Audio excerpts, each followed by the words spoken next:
people that break, ethics and morality codes by doing that. Yeah, I would really like to see this really refined before it was introduced, really refined, so it answers all these questions. And I think that more Native people would support it. If there was more details on this. Yeah, I hope there will be. So that brings up the fact of just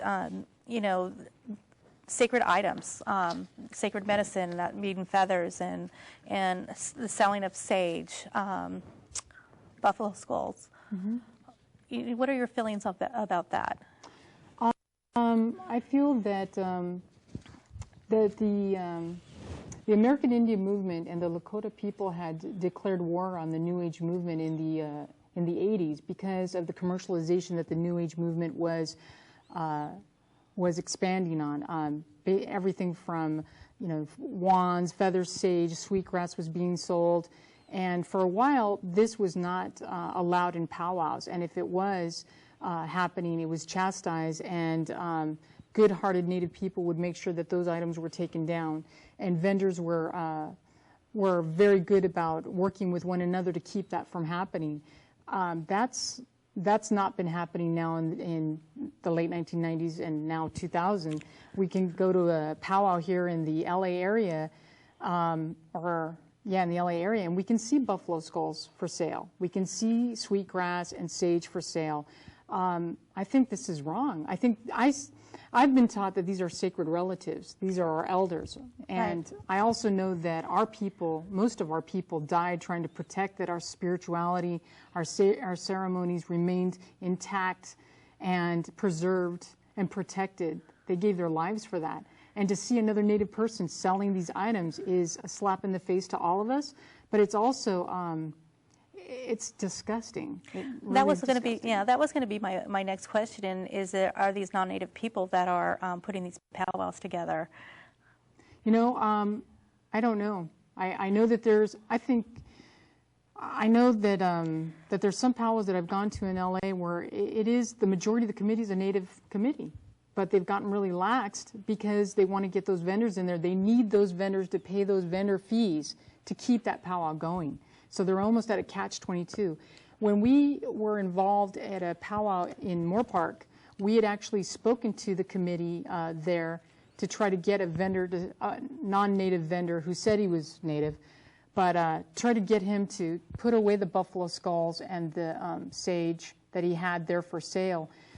We were told because he was a regular vendor at all the powwows that they had, that they really wanted to keep him happy. And we had to remind that committee head person that that this was not acceptable. And I'm surprised that we didn't get the support that I thought we were going to get from that committee. And I don't see that there would be many buffalo skulls that would be purchased. So for them to be even on show to be for sale is pretty strange to me. Yeah. There's so many other things that you can buy as a especially non-Native people who are going to visit and. Right. Well, like to put it in perspective, I'm sure you also have your own example of this, but to many tribes, those buffalo skulls are living, breathing beings. They need to be taken care of. They need to be fed. They need to be spoken to and prayed to, taken care of. Right. Would you sell your mom? Would you be that hard up for money where you have to sell your kid? Would you sell your relative at a powwow because you're that much hurting for money? I mean, if you look at it from that perspective, that's very disgusting. I know that some California people, Native people, believe the same thing of baskets, that those are living beings. Would you sell baskets? I mean, some people maybe would. And there's a huge market for that. But does that make it right? Because we're selling a bit of our soul with that basket. The person that created that basket, is in that, part of their soul. Right. And for instance, when we're talking about the selling of sage and sweetgrass and that stuff, you actually should be going to that plant and giving an offering to that plant person, for that plant person to be medicine to you. Right. So it kind of really takes away that aspect when you go to a powwow or you go to, your local New Age store and buy this medicine out of a Right. basket here. Well, you could even look at catalogs like Crazy Crow, and which is a great catalog if you're a dancer, if you're into creating your own regalia as a powwow circuit. They sell buffalo skulls, they sell sweetgrass, they sell sage. They have gotten too much into the commercial aspect of supply and demand that they have forgotten what the ethics and morality are to these sacred objects that they have. Right. So let's move over to talking about objects and images and so forth. We have an issue that has come up regarding the Boy Scouts. Right. In the state of Oklahoma. The House of Representatives had passed the H.R. 310, which is giving public lands to a local to Oklahoma Boy Scout troop to practice their mimicry of Native American ceremonies. Right. So would you like to comment on that? Yeah, this bill was passed with the House of Representatives in September of 2009. I didn't hear anything about it.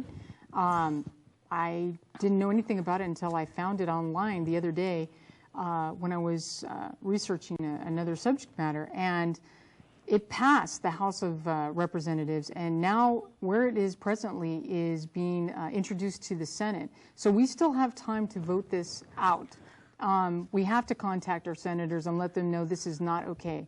The Boy Scouts of America have a legacy of discriminating not only against homosexuals, but also Native American people, especially when they dress up and mock our ceremonies. They mock our names. They mock our regalia. They have these merit badges that you earn that are completely so off the mark to what is authentic of Native American rights and traditions that they say it's an honor of Native American people, but again, it's more along the lines of they do what they want, whether it's to honor us or not. And, which brings up the subject of mascot issue. Right. The honoring of Native Americans by using terms like the warrior. Roberta, that's what these people say over and over. That's the connecting link. Everything from these new age Twinkies that turn around and say that they do it to honor Native people. These mascot Twinkies, that want to defend their, mascots, they say the same thing. We do it to honor Native people. And this is the same thing. These Boy Scouts say they want to honor, but it has nothing to do with the way Native people want to be honored. Right. And for symbolism, comment on the use of symbolism.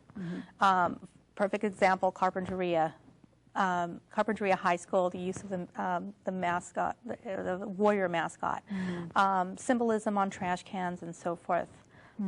And floor mats, letting people walk on them, and yeah, exactly.